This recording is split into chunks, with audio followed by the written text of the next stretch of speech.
Hi, I'm Jeff Michael. Here is your CBS On The Go update. San Bernardino police saved a stolen puppy. Detectives posted photos of themselves with that adorable little guy on social media.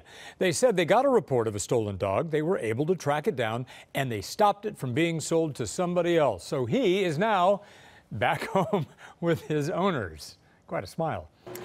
An Orange County search and rescue team is heading to Texas to help with Hurricane Harvey. They are bringing dogs, boats, and a lot of equipment. Teams from other states will join them as well. The OC team is planning to stay there for 2 weeks, maybe longer. Speaking of the hurricane in Texas, now your CBS 2 travel forecast. Garth. Yeah, well, we got a lot going on. Let's start with the West Coast first, just to tell you that the high is going to begin to build in, so temperatures start to go up beginning today. If you're here through the extended, expect very hot temperatures for us here in Southern California. We'll show you that now. What Jeff was just referencing, there is Harvey. Through the morning hours, it's been about 135 miles offshore, south-southeast of Corpus Christi, moving north-northwest, 10 miles an hour. That should put it landfall around Corpus at around 1 o'clock Central Time, Houston or Texas time for us. It's got a lot of power with it. It's going to affect Houston. You can see heavy thunderstorm activity. Remember, these outer bands will throw off tornadic activity as well. Flooding quick happens, especially from the Galveston Island up into the loop of Houston. So both airports there could be affected. Hobby on the south, and then Bush Intercontinental up to the north off the 45 and the 59 or the 69 freeway they call it now, up into that area. So we're going to watch it, but the entire state of Texas is going to be affected over the next period of time. The East Coast looks good for us. There's the rise in temperatures. Our average for downtown, 84. We'll start to go above it tomorrow. We'll exceed it Monday and Tuesday. The beach is 76, Valley's 96, moving way up to 110 by Monday and Tuesday. If you're making the trip out to Vegas, prepare yourself over the next couple of days. Brutal heat out there. Palm Springs is going to smoke as well. Be careful, Jeff. Garth, thanks very much. Oh, a surprising discovery at the U.S.-Mexican border. Border agents say a teenager tried to smuggle a Bengal tiger cub into the Inland Empire. The teenager was caught at the Otay Mesa entry right near Tijuana. CBS 2's Tina Patel has more. It might look like a sweet little kitten now, but animal experts say you shouldn't be fooled by the eyes of this little tiger. You have to understand the risks as they get older and older. They're predatory in nature. That's why Penny Ahmed is glad to hear this cub was caught before a Paris man was able to bring him back from Mexico.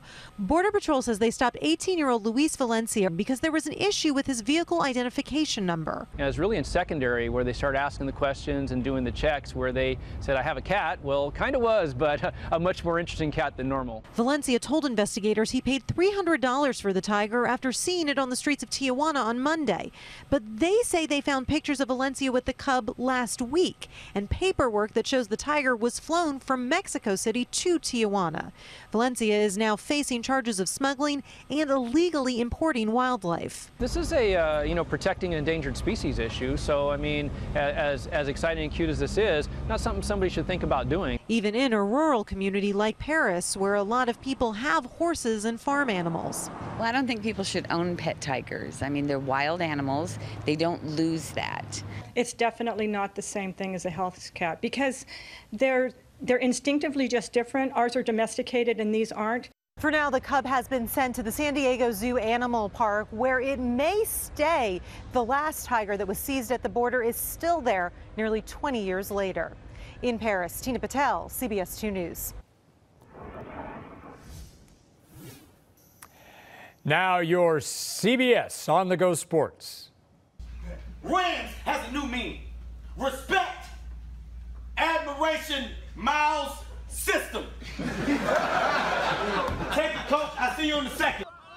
You recognize him? The Rams are getting ready for the Chargers tomorrow at the Coliseum, but they had a welcome distraction at practice. That is comedian Kevin Hart.